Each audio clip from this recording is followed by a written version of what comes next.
সমাজ বদলের লক্ষ্যে শোষণ বৈষম্য বিরোধী বাম গণতান্ত্রিক সরকার প্রতিষ্ঠা করা এই স্লোগানে বাংলাদেশ কমিউনিস্ট পার্টি সিপিবির নড়াইলে পঞ্চম জেলা সম্মেলন অনুষ্ঠিত হয়েছে।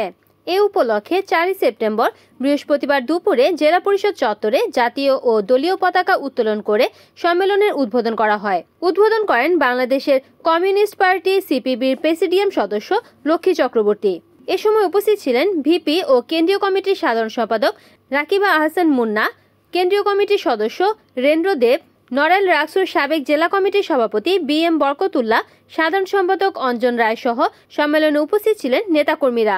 উদ্বোধন শেষে একটি বর্ণাঢ্য র্যালি শহরের প্রধান সড়ক প্রদক্ষিণ শেষে জেলা পরিষদ সম্মেলন কক্ষে আলোচনা সভা ও সম্মেলনের কার্যক্রম শুরু হয়। দেশের জনগণ তারা গর্জে উঠল এবং সরকারের পরিবর্তন করা হলো। সবচেয়ে দুঃখের বিষয়, সরকারের পরিবর্তন হয়েছে এবং অন্তর্বর্তীকালীন যে সরকার তারা ক্ষমতায় আছেন এবং বিভিন্নভাবে তারা দায়িত্ব পালন করছেন। কিন্তু আজকে দেশের যে গুম, খুন, ধর্ষণ, নারী নির্যাতন প্রভৃতি কিন্তু প্রতিনিয়তই বেড়ে চলেছে, একটির পর একটি।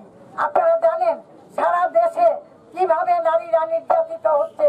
আজকে আমরা মনে করি কমিউনিস্ট পার্টি অসাম্প্রদায়িক রাজনীতিতে বিশ্বাস করে, কিন্তু আজকে অসাম্প্রদায়িক রাজনীতি আমরা আজকে আমাদের দেশের যে অবস্থান, সেই অবস্থানে আমরা দেখছি যেখানে সাম্প্রদায়িকতার বীজ ছড়ানো হচ্ছে এবং বিভিন্নভাবে সাম্প্রদায়িক দাঙ্গা হচ্ছে, বিভিন্নভাবে নারীরা নিগৃহীত হচ্ছে গ্রামে গঞ্জে। এখানে এই অবস্থাটি আমরা পরিলক্ষিত করছি।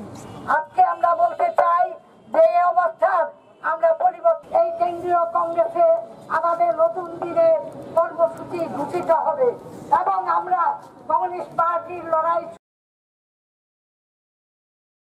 রিপোর্ট করেছেন নড়াইল প্রতিনিধি মোহাম্মদ নুরুন নবী সামদানি, NN টিভি।